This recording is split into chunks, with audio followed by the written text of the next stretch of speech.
and we're live on a Paleo-Thomism one-on-one. Bulgakov, how you doing? Oh, I'm doing great. How you doing, Caleb? I'm doing great. Let me just tweet out these links. Uh, Mm-hmm. we're also, for the first time, we're streaming from the Austro-Thomism Twitter page, so we're not just on my channel Oh. anymore. And after this, I will be creating a Spotify for the Oh, nice. I so we'll usually have a listen to podcasts on Spotify too. So instead of all our great content that we've been doing on my channel will be moved over to the Spotify channel, along with the YouTube channel. And so Mm-hmm. we're gonna still do live streams for mine because I have the subscriber base, but we're going to start uploading exclusively after the stream to other content places. Mm-hmm. So that'll be fun. So how you been, man? You wrote a great piece, and so what have you been doing since you finished this piece? You working on anything new? Uh, yeah, I'm working on a piece. I'm working on several things. I'm working on another thing by Scroon that I decided to, actually take a look at some Thomism stuff. So Peter Geach, the Thomistic philosopher, he wrote a really good book on the virtues, but the chapters that really grabbed my attention were his chapters on the three theological virtues of faith, hope, and charity. And I especially wanted to develop his idea of the virtue of faith. And I can put it very succinctly, just to give a little teaser. Faith, the virtue of faith that to just summarize it, is the virtue of once seeing the truth, not letting go of it, even if it seems far too convenient and too easy, or far too hard and miserable, as it often will in different times of your life. Well, that's interesting. I can't wait to upload that. I can't wait to read that. It's gonna be great. This whole group is gonna be a lot of fun. Like everyone in this group is great. Everyone's writing is great. Talking to all of y'all is fun. And not to lie, but we have a kick-ass Discord. We got a great Discord. We got a great group sound Twitter. Like we are having a good time with this. So get on board, follow us, and get ready for a lot of fun. So. Before we get started, tell my audience, we've been around tables, but real quick, tell the audience, who are you? Why are you writing? What's your beliefs? Let's kind of set the ground. Let's lay the groundwork a little bit. Oh, okay. Well, I suppose I am a Catholic, but my interest in philosophy started with the person in my profile picture, Albert Camus. So I have a somewhat unorthodox approach to a lot of stuff. Usually, I started philosophy in a very existentialist, absurdist vein, and I sort of went to the analytics later, and then found Saint Augustine and Saint Aquinas and Peter Abelard, which were the people who really introduced me to Christian ethics. And then I started reading, and at that point, I was an apostate. I was an atheist. I think I was an 18-year-old atheist. And soon after reading, especially the Confessions of Augustine, I had essentially a come to Jesus moment, as corny as that sounds, and I reverted. I was raised Catholic, but not exactly, let's say, in strict obedience. My father was not very in strict obedience, at least not at the time I was born. He was when he was my age. My mother was a lifelong Catholic as well, so was my aunt. But they're essentially very lax Novus Ordo Catholics, but they're lovely, lovely people. They go to mass every week, possibly more if they can. So it's I didn't grow up with a lot of knowledge of the faith, and I'm trying to rectify that now. Well, that's awesome. Good. Hold on, this is gonna bug me. Hold on. Okay, there we go. So I can't stand my hair falls like that. So before we read this great piece, why did you write it? I wrote it because I think, especially for libertarian circles, which is, I guess, where I come from in political philosophy, ever since I was aware of political philosophy, that's always been my intuition, with classical liberal or libertarian intuition. There isn't a lot of emphasis, which is rightly so, on the less material things. So, for example, Hoppe's entire political philosophy is that he boils it down very simply. It's essentially a conflict resolution mechanism, as into who owns what, and that the crux of ethics is to avoid conflicts. How do you avoid conflicts? Well, we live in a material world of material things. We are fundamentally, or not fundamentally, I should say, but we act in the world as material agents of bodies. So we need rules. What are the rules of that reason, or that by using reason to investigate the world, we can come up with for a conflict resolution mechanism? and that's great, but we usually then just go to economics and we avoid everything else about life. We avoid virtue, we avoid love, we avoid all these other things, or we don't avoid them, but it's not our main thing. They were libertarians too. When you try to bring these kind of things up, or say, stay in your lane. This is not part of libertarianism. I mean, Tom Woods did an episode on Thomas Aquinas' arguments for God, and Pete got some hate for it because it's like, this isn't libertarianism. Oh, so wow. I should check out that episode. Oh, it's great. He sums up Ed Feser's arguments for God really well. Like, it's a great episode. One of my favorites, actually, for Tom Woods. But there are Catholics that when they try to branch, they're libertarians trying to branch out other philosophies or other ideas on just quickly political, they get hate. I mean, I got hate yesterday on Twitter because I said I want to do some neo-reactionary people. And I remember. And so it's just like, you gotta. This is the problem with a lot of libertarians, is they have a great philosophy, but they just don't want to adapt it or change it or add anything to it. Yeah, they don't. Yeah, because here's the thing. I agree with libertarianism at its core as a political philosophy, but there's a lot more to the world than a political philosophy. And not only that, there's a lot more justifications to your political philosophy than you can think. Quickest example for Scrooge on private property. Well, is that he gives a very Hegelian, which is usually our enemy on political philosophy, but he gives a very good Hegelian justification of private property in the sense that, well, how does man develop his soul? He develops his soul by essentially looking at himself in the world, seeing reflections of himself in the world, of his relations with people, responsibility for past actions or promises for future actions. What's the main mechanism for that as well? Well, it's private property. It's the labor mixing. He mixes his labor in the world, to use the Lockean term, and sees himself in that world, in that labor, and therefore he can start to develop ideas of responsibility, of cause and effect, of promises to the future, and responsibility for past mistakes or correct actions, I suppose. So and of course, Struan puts it way more beautifully than I ever could, but it's a very good justification, or at least a defense, for the spiritual side of private property, that it's not merely a conflict resolution mechanism, but something that's needed for the development of your soul and well-being. You reference Scruton a lot. Yeah.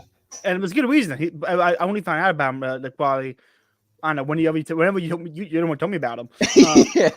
And so ever since I've been trying to get a hold of his work and read his work and watch his content. I like the fact that we have videos and documentaries from the guy. That's interesting. There's quite a few lectures. I think there's only 2 documentaries, one of which he was on the production side, the other which he was only interviewed. They interviewed several philosophers, so it's a very interesting documentary series.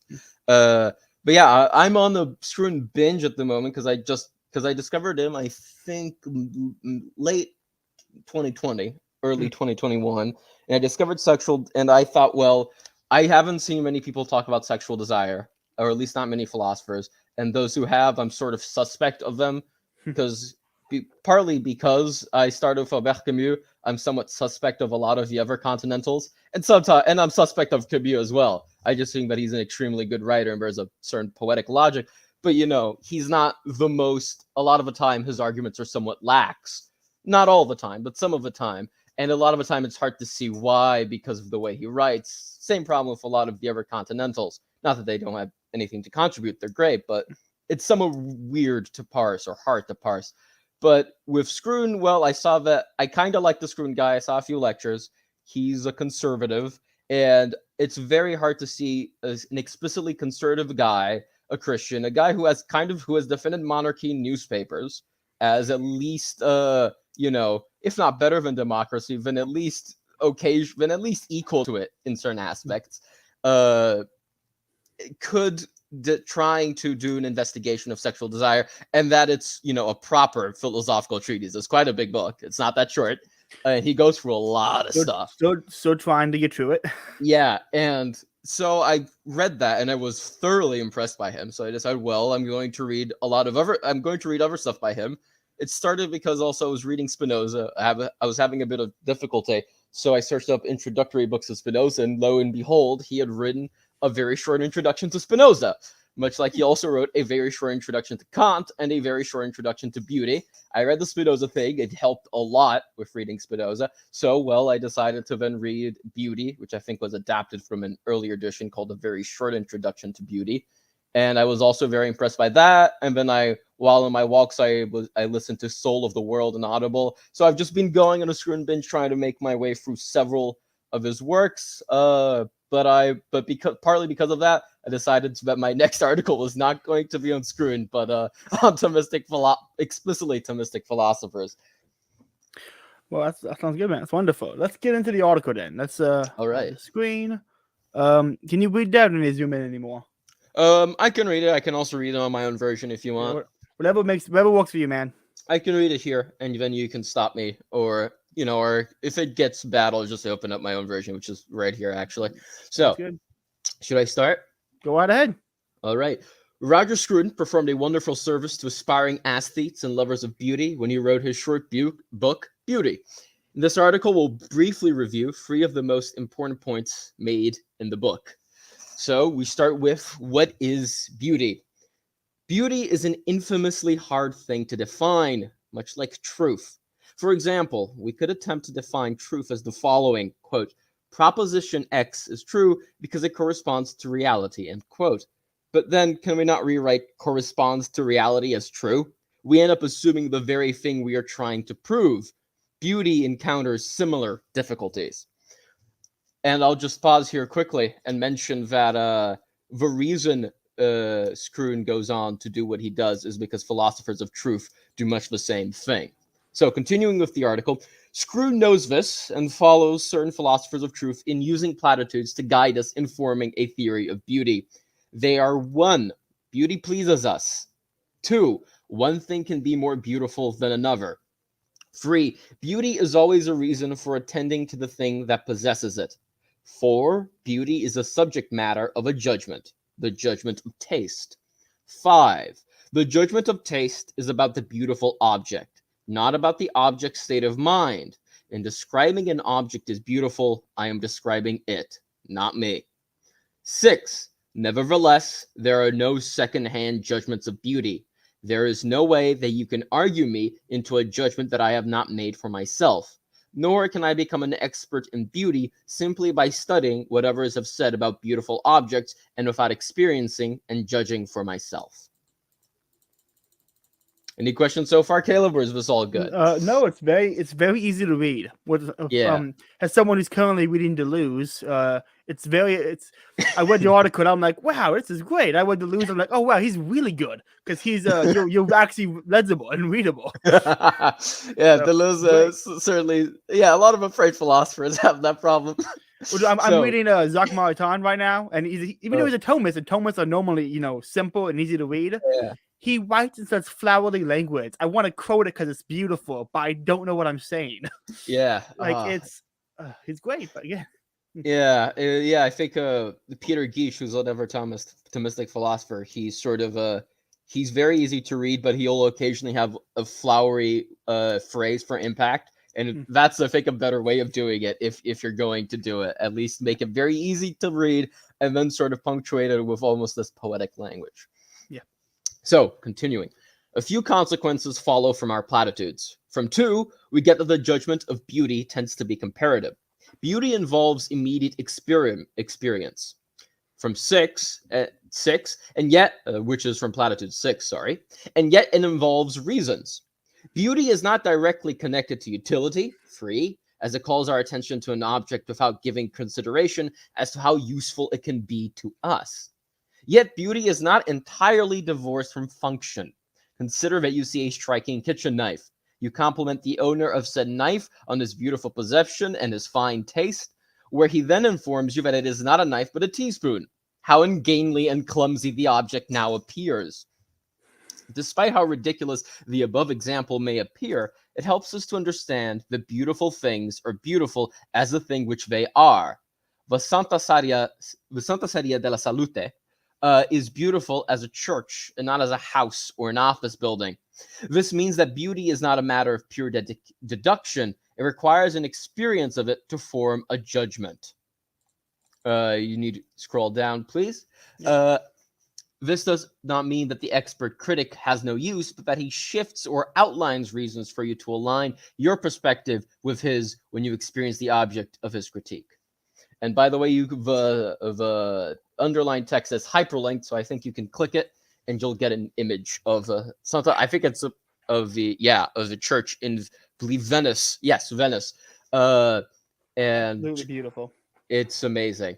And just to make a quick note of some of Scruton's comments on architecture, he sort of compares this to another church that by itself is very beautiful, but it's somewhat ruined by what he calls essentially noisy neighbors, like these tall office buildings, where in this is very congenial neighborhood. You know, these are buildings that are at a certain height, they're old, they have a certain style that meshes well with this church. So it adds to the beauty of the church and to the beauty of the buildings themselves because they're good neighbors and they're not detracting from each other or from the church.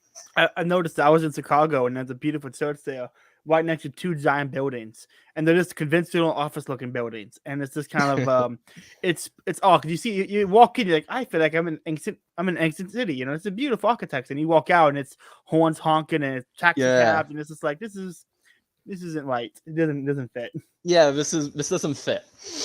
Where we at? We were at objective standard. Objective standards is the second point for review. I keep thinking my mouse is on the right screen. I realize I'm just on this screen. I'm one of two monitors. Yeah, oh, okay.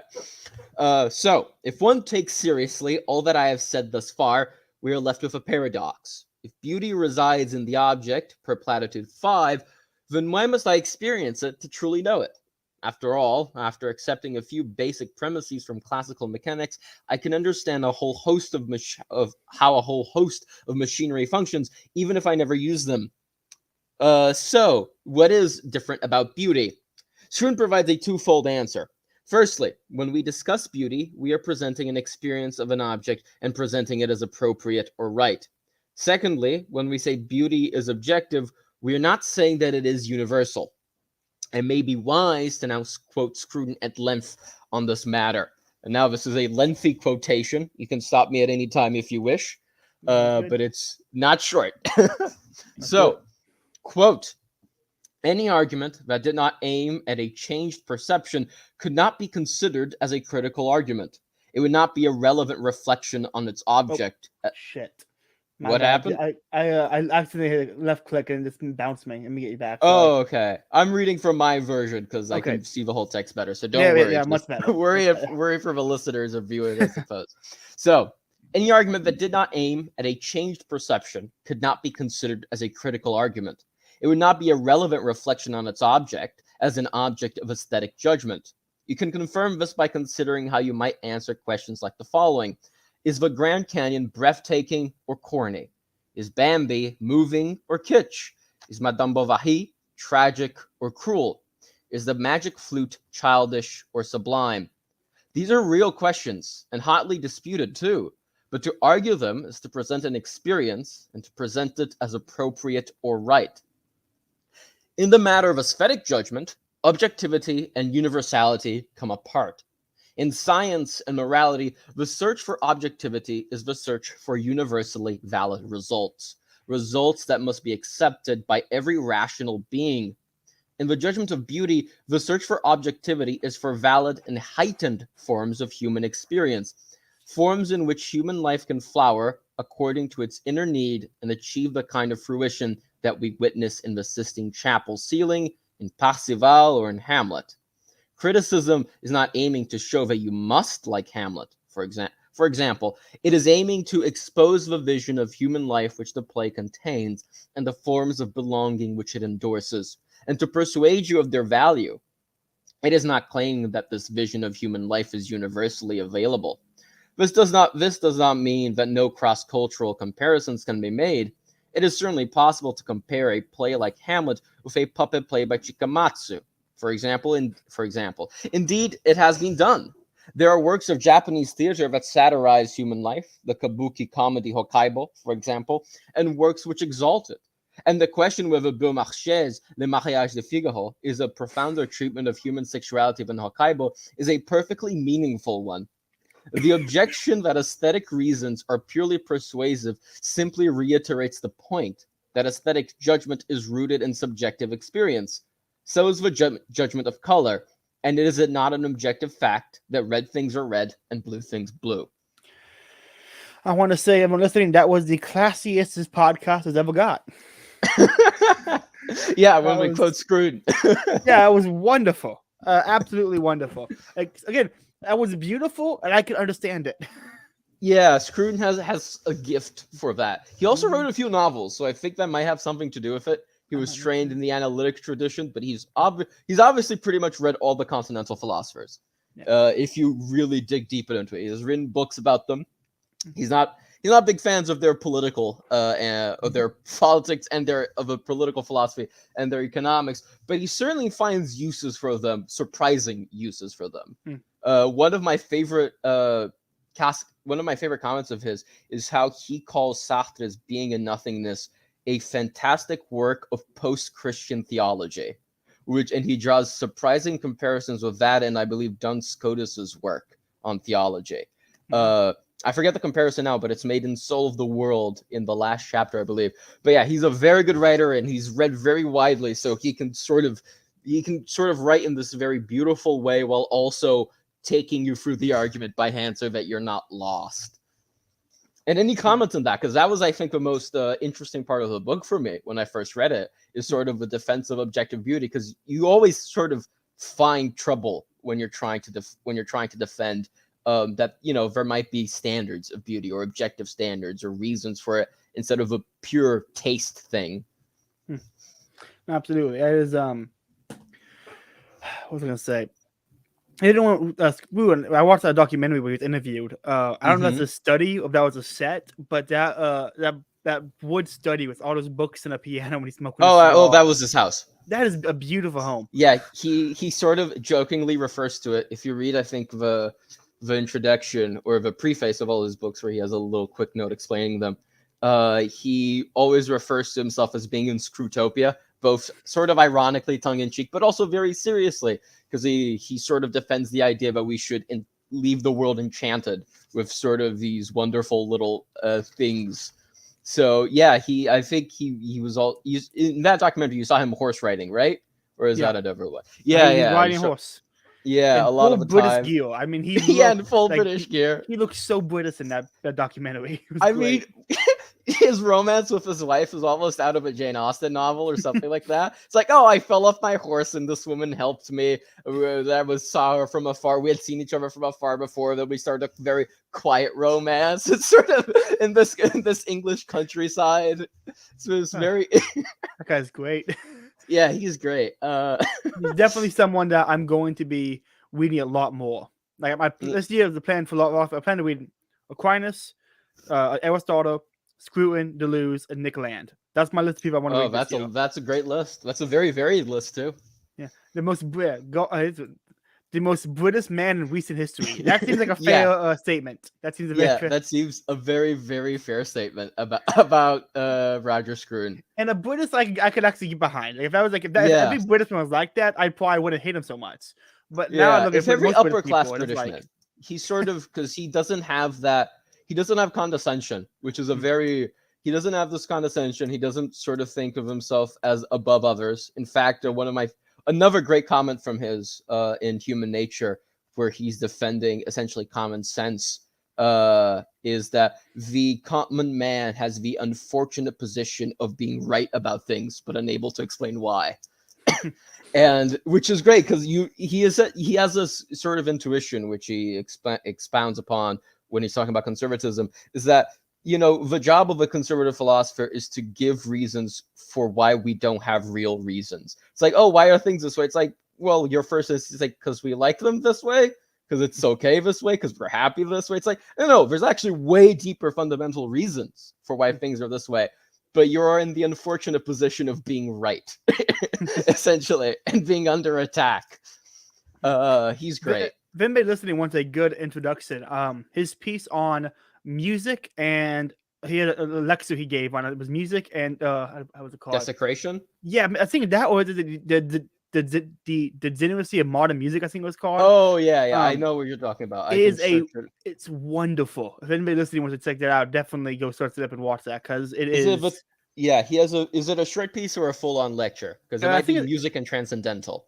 It's much shorter than that. Oh, the tyranny of pop music. Yes, yeah, that's the one. His point about like how music used to be something you have to go and experience with friends or learn to play, and now you put your headphones in when you want to be alone and listen to music. And the entire sayings on it is absolutely wonderful. Like it is fascinating. Yeah, I believe it's him reading it too, right? I'm not positive. I can't remember. Yeah. I just it was the first thing I watched. 2 seconds of it. It's him reading it too. That's his voice. Let me. I'm gonna post that link into the chat. If anybody wants to go check it out afterwards. It's only 10 minutes long, so if you have time or if you were on a walk or something, it's a great piece, very well read, and it's very, very, very interesting. Mm-hmm. Let's get back into this. Erotic art. Erotic art. So I just want to say I chose this because I think it was partly because I wanted to be slightly provocative, and partly because that was also the most interesting application of his philosophy of beauty in the book. So I thought it was worth it, especially because I think because we're Paleo-Thomists, I don't know, Paleo-Toms, is that what we're called? We are bit of both, because I changed it to I think we changed it to Austro-Thomism because we wanted to represent the Austrian school instead. It's like the right wing paleo stuff. But at the same time, I already bought the web domain for Paleo-Thomism. And so we are going to be in a mix of both. And whatever you want to call yourself, Austro, Paleo, go from there. Well, I'll put it this way: we're right wing, and some people would describe us as conservatives. So in those circles, the idea of erotic art or art which depicts the naked body is somewhat there's more debate about that, let's say. I suppose in lefty circles it'd be like your objectification or something like that, which fair enough, but that's not the circles we swim in, so I'm not addressing those arguments, and they're bad anyway. They are bad. And I don't need to address them because that's not our audience. So erotic art. My goal for this year is becoming the most right-wing podcast. So Pete Quinones, watch out. I'm coming for you. All right. It's a worthy goal. So erotic art. Our final topic under review is Scroon's defense of erotic art and his condemnation of pornography. Scroon presents his case by analyzing various paintings. We will analyze just 2.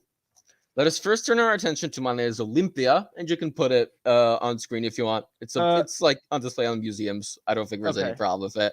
Okay. Yeah, this is fine. If you don't think it's fine, you can switch off. But I believe YouTube is fine with it. I don't know, because honestly, it's not the painting that's the problem. It's the woman to the right of the woman. I don't know what. Fuck it. Most. Like it's well, YouTube. Listen, if you're listening, this is not porn. This is art, and Bulgakov will explain. And we will defend this. I will defend this classification. We're gonna defend it right now. So let's turn our attention to Manet's Olympia. Manet is not attempting to present his subject as an object of sexual fantasy. Instead, he wishes to invite the reader into a more hardened kind of subjectivity. Her face is entirely hers, not replaceable, and he lays claim to her body, asserting it as wholly hers, looking at the viewer with a gaze that is anything but sexual. Her hand is one that grips far more readily than it strokes, a hand which is used to fend off cheats, nerds, and perverts. The servant's bouquet and her lack of attention to it show how romantic gestures hold no sway with her. Olympia is a painting of intense individualization. It invites the audience to view Olympia as she views herself. As Scruton put it, we are presented with this woman's body through the lens of her own self-awareness. This is a beautiful painting, but its beauty is not the beauty of the woman who is dandling her slippers on the sheet. Our second painting is Boucher's The Triumph of Venus. I may have butchered that French name, but he's dead, so I don't think he'll mind. If you pay attention to this painting, you'll notice that all of the women in it have the exact same face. And I really, really actually pay attention to this painting. You will see, no, actually look, compare the faces of the women, and you will see that they are the same. Please do. You can zoom in, you can do whatever you want. You're right. They all got the same white rosy cheeks. Yeah, it's the same face. It's That's from, interesting. I believe it's from the same model too. It's probably from the same model. So what is going on with this down here? That looks like 2 eyeballs and some teeth. What is? That's fish, I think. That is actually eyeballs and teeth, because that's a fish. That dude? I don't. That is a dude. Yeah, that is the same face on each of the people. That's interesting. On each of the women. So, if you pay attention to this podcast is so getting taken down. You'll notice that shush, don't jinx it. You'll notice that all of the women in it have the exact same face. Boucher's painting is a picture of repose, an adoration of the female body, yet there is no one there. These bodies are unowned, dissouled, not even the bodies of animals, since they contain the universal template of a human face, voided of the self that animates and redeems it. Boucher's painting does not invite you into the world of another subject, presented for a depiction of their flesh, as Manet so brilliantly does. Manet is a Portuguese word for idiot. Don't hold yourself so high. I was going to read that as manet. Yeah, no, it's the only reason I corrected myself is because mané is a Portuguese word for idiot, so my brain caught that. so man, this podcast is getting classy. We got a guy who speaks more than one language. So, Boucher's painting does not invite you into the world of another subject, presented through a depiction of their flesh, as Manet so brilliantly does. It simply depicts, with astounding technical skill, bodies that would be found attractive in 18th century France. Perhaps then we can say that it is a charming painting and an interesting piece of furniture, but beautiful, we're not so sure. Though the Triumph of Venus is obviously not pornography, it is far closer to it than Olympia. An erotic interest is an interest in the person as embodied. A pornographic interest is interested solely in the body. The purpose of pornography is to arouse desire in the audience. The purpose of erotic art is to portray the sexual desire, or nature, of the people pictured within it. If erotic art ever arouses the viewer, then this is an aesthetic defect, for it diverts the interest of the viewer into one of his own sexual satisfaction than an interest which has beauty as its target. Ooh, that's a good argument. Yeah, not only is it, I think it's a great argument, but it's even better if you read his sexual desire, because you can sort of see within it the seeds of his theory of sexual desire. And also there's parts of it that are very Kantian, if you look very, very closely, that are very, very Kantian. So it also contains a bit of his theory of the person and of the object, the individual object. I'm going on a road trip this weekend, and the day I leave, I get a new Audible credit. So I'm picking up his comic book for the drive. That's great. I'm only bringing one book for the weekend. I'm bringing Sexual Desire by Scruton. So hopefully I'll have it knocked out in time.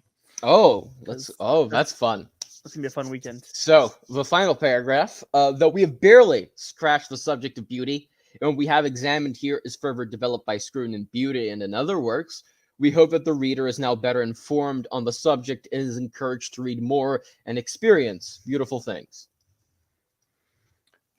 I, for one, loved it, and I'm very excited to see what you bring next. Because that was very. Not only is that fun to read, you actually know what you can read it, and you can read it, quote it, and you actually know what it was saying.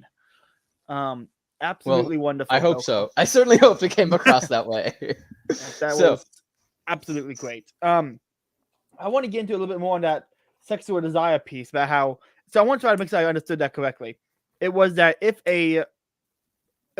erotic art triggers sexual desire, then it went out of its lane. Basically, it's the argument. It's a defect. So defect in the art. So it's an aesthetic defect. It's a reason for viewing it as if, for example, using I think platitude number 2, that beauty is comparative. It would be a reason to consider between two erotic paintings, one that did arouse desire or one that as less beautiful.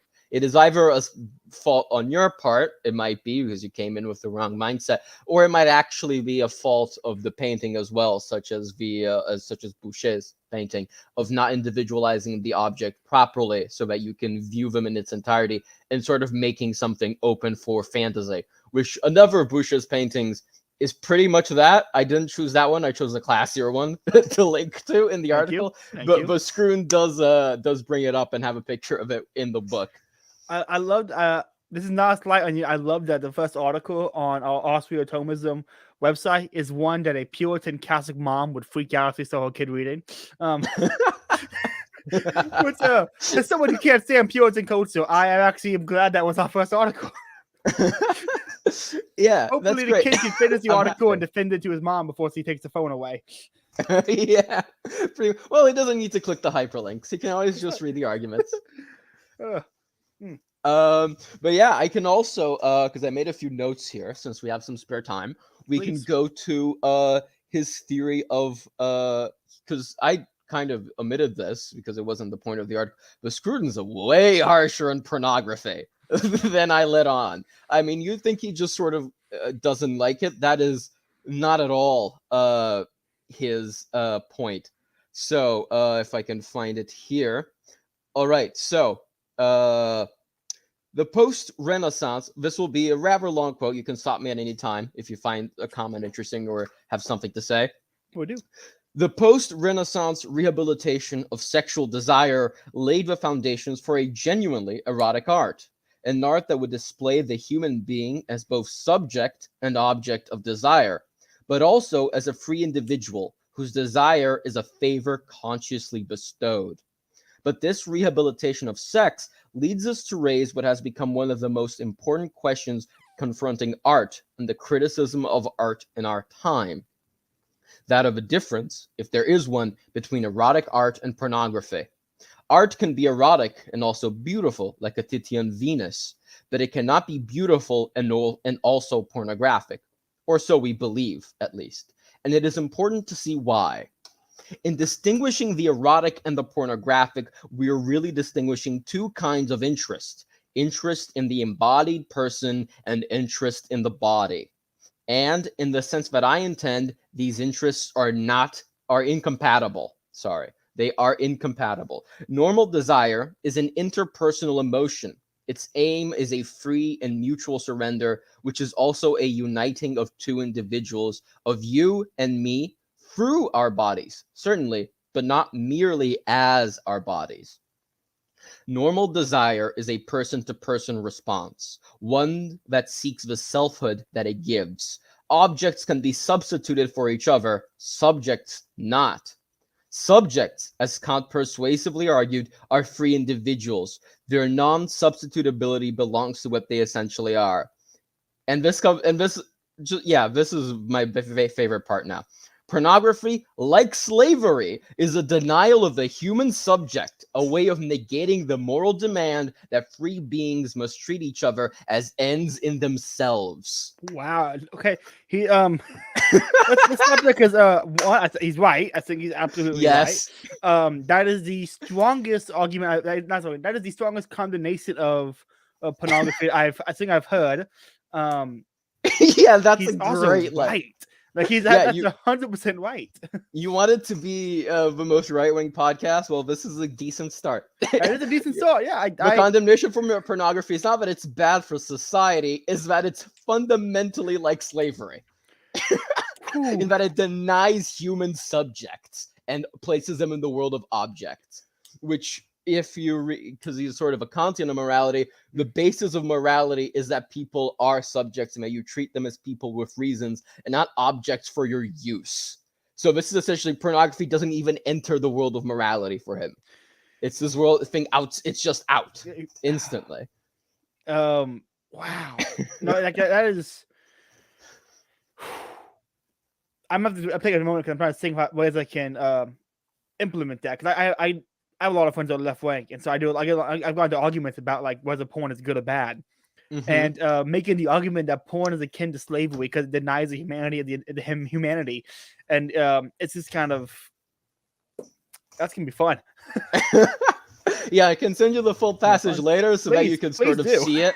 Yeah, it's a great passage so that you can sort of see it and choose how you employ it in debates if you would. But I love it. I also have other topics if you want to get into, or if you have more comments on pornography. We got a question from Trey50 Daniel. Daniel, can you clarify? Your question is the piece we read by a Kantian, or the piece that we that Bulgakov just read the quote by Kantian? Like Scruton is Kantian influenced. Okay, that's what I'm saying. Everything that I've read, or not everything, but what I wrote was a review of a book by Scruton, and what I just read is directly from the book. That was just a long quote from Scruton, and Scruton's two biggest influences philosophically, even if he has significant disagreements with them, are Kant and Wittgenstein. Kant he actually spends a lot of time correcting or disagreeing with in a lot of his work, but a lot of his like fundamentals are also Kantian. So it's this very good mix of seeing where Kant goes wrong and goes right. See, all I know about Kant is what happened. I picked up a Critique of Pure Reason because I heard Ben Oh Shapiro boy! saying, yeah, I was like 15 years old or something. Oh and, boy! Yeah, Shapiro brought it up. I'm like, well, I can read that if Shapiro can read it. Had the library mail it to me. Couldn't understand any of it, and found an Ayn Rand video for making fun of Kant. And I was like, I'm gonna go with this chick, and that started my objectivist rabbit hole. I need to go back and try again now that I'm older and a bit smarter. There's basically at this point I have no evidence of it, but I read it somewhere. I think in a Mises YouTube comment section, or somewhere else. But it was probably on the Mises website or on the Mises YouTube channel, where someone who had attended one of the early Mises U in Stanford. It was either 1987 or 1988. I believe both were in Stanford, the first two at least. But one of them was Hoppe, who is very explicitly a Kantian in epistemology, very much like Mises. He's not an Aristotelian in epistemology at all, though he sort of acknowledges that it gets to the same place. I watched the lecture yesterday, actually, on whether Mises' a priori stuff was Kantian or Aristotelian. It's pretty interesting. Nick Land actually gave one of the highest compliments I've ever seen anyone give Mises, and said that the main reason to read Kant is to better understand Mises. He said this in the Xenosystems blog long time ago, but long 10 years. But Hoppe, in one of this comment I saw when someone asked, because Hoppe was talking about, had a lecture on epistemology, and someone in the audience in the Q&A section asked Hoppe, well, what about Ayn Rand's views on Kant? And Hoppe's answer, she was illiterate. Which is one of my favorite Hoppe quotes of all time. I like that one. No, I would love to see Hoppe talk, like a good Hoppian talk to someone like Johan Brucko and an objectivist, because most of my philosophy really, like, I didn't understand philosophy, so I really started reading Rand. And I think there's a quote. Rand's great for an introduction, I think. She's great I think the lecture series her student gave, what was his name? Pykov, I think. Yeah. I have no idea how to pronounce it. I watched his 10-part lecture series on beginning point of philosophy. And that was my introduction. And there's a quote someone said, I can't remember who said, but like, if you don't, like, whoever you start with, you enter into that realm, and it's very hard to like not view things from that starting point. Yeah. And I think anyone, I almost told a friend he said start with that, and I was like, no, I say had him ever starter first, and I'm start there. But there's a lot of good stuff in Rand. Trying to one thing I want to adapt as much Rand as I can into like Catholicism, which is trying to find what's good and bad. That's the problem with Rand. When Rand's good, it's like really good, and when he's off or bad, it's just like all the way terrible, I think. Like, there's extremes. Yeah, pretty much. But she has a lot of good stuff, because a lot of the stuff is basically in agreement. I think a lot of her best stuff is restatements or reformulations of virtue ethics. I think she has some of the most compelling writing on virtue ethics, of why this is good, and if you're not virtuous, you're evil and you should feel bad, basically. I think Virtue of Selfishness actually does a really good job on this. I enjoy it. For the most part. I enjoyed it. It's not long, and it's nice. And I think an advantage of reading Rand is that she kind of has a whole systematic view of the world. This kind of gets you used to, okay, philosophy, or at least maybe not philosophy as a whole, but maybe if I do philosophy, I should endeavor to build a systematic view of the world. Yeah. Now, hers is obviously completely secular. It is not. It does not include faith or religion, but it gets you used to that mindset. because she presents you with it. Whereas someone like Camus had many interesting opinions about many things, and in a lot of ways he was systematic. The Rebel, isn't he? L'Homme Rebelle, or just translated as The Rebel, is a very systematic book in many ways, but he doesn't really have a systematic treatment of ethics, morality, or beauty. He has very interesting insights to all of those, but not really a system of propositions or how to prove things or so on and so forth. It doesn't really have that. A lot of other philosophers don't have that. Rand, I was about to say Rand. Rand is a very accessible introduction to that mode of thinking. Absolutely. Great comment. Porn is worse than slavery. At least with slavery, you know you aren't in control. There's an argument for that, but maybe we'll come back to this argument. I might actually write after we do the sexual desire, or during, or just before, I'll probably write something on Scrun's views on pornography, where he expounds in much more detail in sexual desire. Wonderful. I'll just leave it at that. That book is so big, I actually think we might need to break it into parts for the podcast. Yeah, we probably will. I will probably write several articles on it. Not even joking. No, I don't blame you. It's big, and there's a lot in there. I think it's basically a treatise. Yes, I think what I'll do after this, I'm gonna look through it. And I'll try to draw out chapters. Okay, we'll do this chapter, this from here to here, episode 1, here to here, episode 2. Yeah. We kind of break it up. Wow, we got some comments in here. Rand has a good argument for individual responsibility, but the problem of not addressing the idea of any collective at all, which is almost impossible if you want to interact with the real world. Even if we aren't collectivists as libertarians or anarchists, we need to understand how to operate in any collective circle that you operate within. This is actually why my biggest problem with Rand is he infected libertarianism with the idea of individuality and collectivism as actual opposites, and not. I think it's just a false dichotomy. Obviously, both exist. Mm-hmm. And it's ridiculous to try to go extremes in either way. And that's why my biggest problem with Rand, is what he did to libertarianism, is he's somehow, even if he wasn't a libertarian, if he says he wasn't a libertarian, the hippies with long hair. She can say whatever she wants. She's like, you're basically a libertarian, right? Exactly. Just deal with it. I'm tired. Like, when I first became a libertarian, I was working on a book on Christian libertarianism kind of thing, and I had to. I opened the chapters explaining why we're not Randians or objectivists. Which is because I had so many people. I would be online when I first got into it. I would say anything libertarian. My family would be like, "You must read Rand." I'm like, "No." I mean, yeah, but I don't like Rand. Yes, but not for what you say. It's like I like Fountainhead. I almost told an objectivist I thought the Fountainhead was better than Atlas Shrugged, and they were like, I don't know, they were freaking out. Like, how can you say that? Atlas Shrugged is so much better than the Fountainhead. Like, it's not. I actually think Fountainhead's a better book, but I actually like Atlas Shrugged more, if only because literally this is the main reason. The way she describes industrial processes in Atlas Shrugged is beautiful. I've never seen any writer do that. Pretty much almost every other writer I read sort of has a hatred of industrial processes. A lot of it is warranted because, especially during their times, it was essentially destroying the way of life as we knew it. But it was also doing a lot of good in many ways. And she's one of the few writers who can sort of describe it with beauty and admiration for the people who made it and for what it is. There's something about the objectivist, like Yuan Book. He posted a tweet maybe a couple months ago, and he said, working on something and need inspiration. Can you post beautiful photos below? And everyone was commenting natural beauty or big that kind of thing, and he was ignoring all of them. And I posted a photo of a New York skyline over a beautiful sunset, and I said natural beauty, man-made beauty over natural beauty. And I meant it like not in a better and worse. I meant it like a frame, like a beauty was behind, literally in a photo, literally above. Yeah, and he quote tweeted me and said yes, and I'm like, that's not what I was trying to say, Yuan. Let me. But there is something about that. I think. My only problem with some people who are objectivists in beauty is they really hate a lot of, I would say, modern architecture.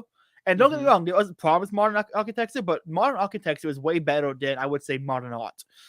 Like, I would say the distinction. Like, if you look at the Empire State Building, or you look at a New York City skyline, that is not compared to a literal can of shit.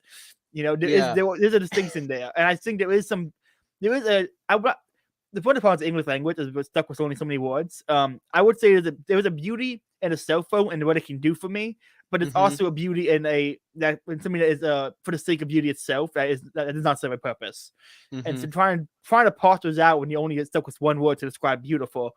Again, if everyone spoke Latin or everyone spoke multiple languages, we probably wouldn't have some of these problems.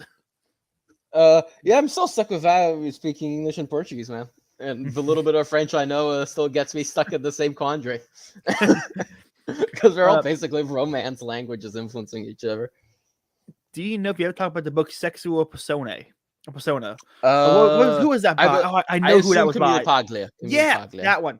I think he does. I think he has to in Sexual Desire. I don't think it's an extensive treatment. He has extensive treatments of other people. He sort of has a personal, not personal, I should say, but a section dedicated to debunking Simone de Beauvoir on gender, which is great. Ted Kaczynski probably hates women because he believes the Industrial Revolution was a good thing. That I would love nothing more than to see Kaczynski and Yuan book in an interaction, because that would just be absolutely hilarious. The autism would be off the chart. It'd be great. I wish Rand and Kaczynski had met while she was alive. I heard Kaczynski got diagnosed with cancer, and I was recently. Recently. Like I was legit sad. Man. When I realized I was legit sad about someone who, sent bombs at his houses, I was like, maybe I need to readjust my morality here. Yeah, maybe we need to readjust. Like, I am sad because someone's dying, but at the same time, it's like he did murder people. Be sad that he hasn't repented or converted to Catholicism. Absolutely. Be sad about that. That he might die unrepenting. That is a legit thing to be sad about. He repents last minute and he go to heaven and see. I have a bunch of tweets in my drafts that for when I die, people are going to tweet out for me. And one of them is a picture of me over Goku's face with angel wings, and Aquinas' face over King Kai. And it says, BRB, get a bugger crying with all my dumbass questions. And once I die, that tweet's going out, and I'm honestly excited. That sounds great. But yeah, we never know. Maybe Kaczynski has a penitent thief Saint Dismas moment. That would be great. A penitent thief. God, I only learned about that from Uncharted 4. From a what? From what? Uncharted. Really? Uncharted 4. Yeah, well, I wasn't born and raised Catholic. I became Catholic last year, and so it's very interesting because I don't actually know what's Catholic or what's just Christian in my upbringing, because I just absorbed a lot of stuff. But I was, even though there was an Anglican church that I used to frequent, because they allowed us to essentially teach catechism there. I don't know why? ? But that's. So a lot of it, I don't know if it's just Christian or if it's Catholic specifically. So I'm like, wait, the penitent thief, surely that's for everyone, right? Like everyone knows about the penitent thief. I mean, one of the greatest culture shocks moment was when I have a Swedish friend who's basically raised completely secular, and I think he pretty much had no idea about the story of the crucifixion. Like some vague idea of how. Yeah, that was a real wait. Are you from a different planet moment? Because no, that is bizarre. And he was like very sincere. He wasn't trolling. He wasn't like making fun or smile or laughing or anything. He was like, no, I actually like. I think I made a reference or something as sort of like a joke, like bearing your cross. And he was like, "What's that a reference to?" And I mean, I was like, whoa. And I was like, oh, it's the story of Jesus. And he was like, oh, that's in the story? And I was like, wait, hold your horses. Hold up. Hold your horses. What's happening here? Wow. That was the reaction I had. That was the reaction me and my friends had. That's one of those things where it's like I make so many offhand remarks to like Jesus and stuff, and it's just like be asked to actually explain that story to someone. Be in a position where you have to explain that story to someone who's never heard it before. It's just like when you were like you talk about a story to people who know it, you don't feel too much pressure to do it justice. But I can imagine having to explain it to someone who doesn't really know it is be like, okay, how do I properly describe injustice this moment? Wow. I think there's a great story. I forget who it was, but it was one of the first kings of the Franks to convert to Christianity. Probably because of his wife, partly because he was winning battles after he prayed. So he decided, okay, I'll convert. But he didn't really know the story. But when he heard the story from a bishop that basically taught him before or after baptism, I forget. he said he raised his axe or his sword or something and said, after hearing about the crucifixion of Jesus Christ, he said, if me and my Franks were there, things would have been different. And that's a great sentiment, I find. That's that energy. There's a great meme of that actually, and it's like if girls had a time machine, and it's them going back to their grandma's like, I'm your granddaughter. Then it's the if boys have a time machine, and it shows a guy with 2 machine guns approaching Jesus saying, "Follow me, I'll get you out of here." And it's him saying, "No, my child, I have to do this." And it's a wonderful meme. Like I can't, I saved it because it's a fantastic meme. Yeah, speaking of time travel, since I think we're close to the end, right? Looking at the timer. Sadly. Yeah, so just in time travel, I actually have a recommendation for a really good Catholic novel by R.A. Lafferty. It's called Past Master. This is funny. Sam Hyde has also recommended this novel, so you know it's quality approved. And it's basically about Thomas More traveling in the future to fix a society. And the reason they pick him, they essentially have technology of time travel, and they could pick anyone they wanted. And they pick him because he's the only one that they knew had an honest moment, if you know about the story of his death. And they pick him about a year before, and it's such a great book because it also explores Thomas has no fucking clue why he's going to essentially kill himself for what's a relatively minor point of doctrine. And he has no idea why he'll find the faith to do this. He's like, look, sometimes, just before night falls, I'm not sure I believe. Every morning I wake up full of certainty, but in the night, I'm not so sure. But, I'll go along and do my best because I want to help people. And it's also his journey of sort of rediscovering his faith. And there's a lot of great lines in it. And Lafferty is a master writer. Man, I should actually send you a few quotes about a few exchanges that are really, really good. He sort of has it's a sort of Brave New World society, but essentially people are leaving it to live in the worst slum you can possibly imagine instead of living in a technological paradise. And it's sort of implied in the beginning that this is due to let's just say meaninglessness, and they choose to suffer rather than live in luxury. And those that do still live there, they are killing themselves more and more because they have these painless suicide booths. You can just walk in, press the button, and you die painlessly. And I wonder if there's any technological equivalent to that. I don't know if you saw the Suicide Pod a few months ago, I think. And there's a great exchange about that where I think it's a very brief exchange where one of the leaders is essentially bragging, look, we've made this very clean and sanitary and efficient. And he's like, yes, you've made one of the ugliest deeds efficient. And it's this great line where Thomas really gets his full lawyer mode and condemns him. Past Master, who was it by? R.A. Lafferty. He was R.A. Lafferty. He's great. This isn't really a book recommendation because he's another writer. He's harder to read, but often considered one of the best fantasy and sci-fi writers of the 20th century in the United States is Gene Wolfe, who was another devout Roman Catholic, interestingly. And R.A. Lafferty was Gene Wolfe's favorite writer. Sam Hyde has also recommended Past Master. I think, I've said that before, but I always find that funny because that's how I found the book for a random Sam Hyde video. So yeah, it's great. He's also the reason, although some people may not like this, R.A. Lafferty is one of the main reasons Neil Gaiman, if you recognize the name, is a writer today. Do you know who that is? I do not. You don't? American Gods, Sandman, the comic books? Really?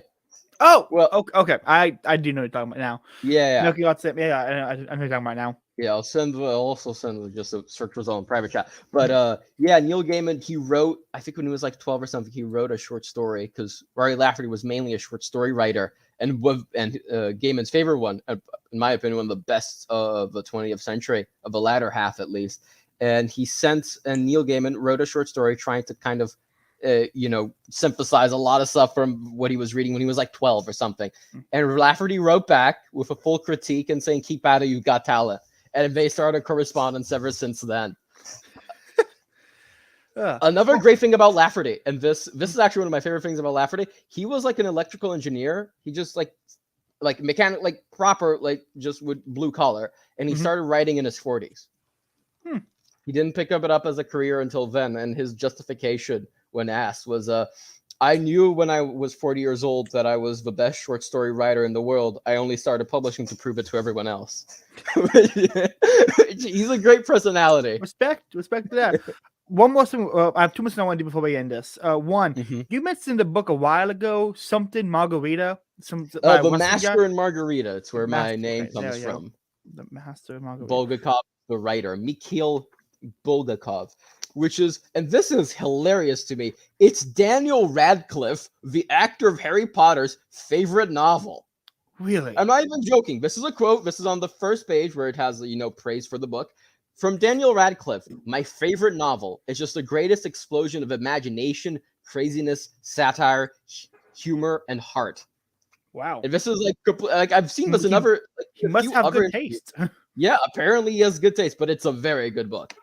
It's great. Well, it's now on my list. My readings is now up to 23. I'm up to 23 now. I knocked off 4, and now I'm back up to 23. Well, that's how it goes. That's how it goes. So let's wrap this up by summarizing what we've gone over today. 1, beauty is there's objective beauty. 2, you write very great articles. 3, pornography is akin to slavery. Yes. 4, I need to read more books. Yeah. Well, so do we all. So what is if you had to summarize your article in a sentence or two, what would be how you if you want to get someone to read your article and say a sentence or two, how would you get someone to go read it? Well, I'm not the greatest marketer, but I suppose I would say if you want a quick foray into the argument that beauty is objective, it is not just a feeling in the mind, that it is real, and there are standards and reasons, then I would recommend my article. And if you find it interesting, then Scriven's book. Wonderful. Bulgakov, where can people find you at? I'm on Twitter. I'll probably take a break from it for a while. I'll maybe on the Discord so you can reach me there. But I'll probably take away. I'll probably take a break from it for a while. But I'll be on Twitter. I'll probably still check DMs anyway. But I'll be on Twitter at available username. You can just also search Bulgakov's Behemoth, I suppose. And it's the same profile picture I'm wearing right now. I don't really post much stuff there. I mostly comment or retweet things I find interesting. Occasionally quote with snark or something. But we'll keep everyone posted when I have another article, and I'll be sure to announce it there. Hopefully sometime in the next 2 weeks. Wow, wonderful. Well, that's been another episode of this is the first episode of the Austro-Thomism 1-on-1. It's been a lot of fun. Make sure you subscribe to this channel, and also go up in the future. We're going to be having Austro-Thomism on Spotify, all the other podcasters, YouTube, and we have the website up. It is in the description. So follow the website, subscribe to the content, and get ready for a lot more wonderful Catholic content from Catholics who've probably taken one too many red pills. And with that, let's wrap it up. Bulgakov, a lot of fun. Thanks for coming on. All right, thank you.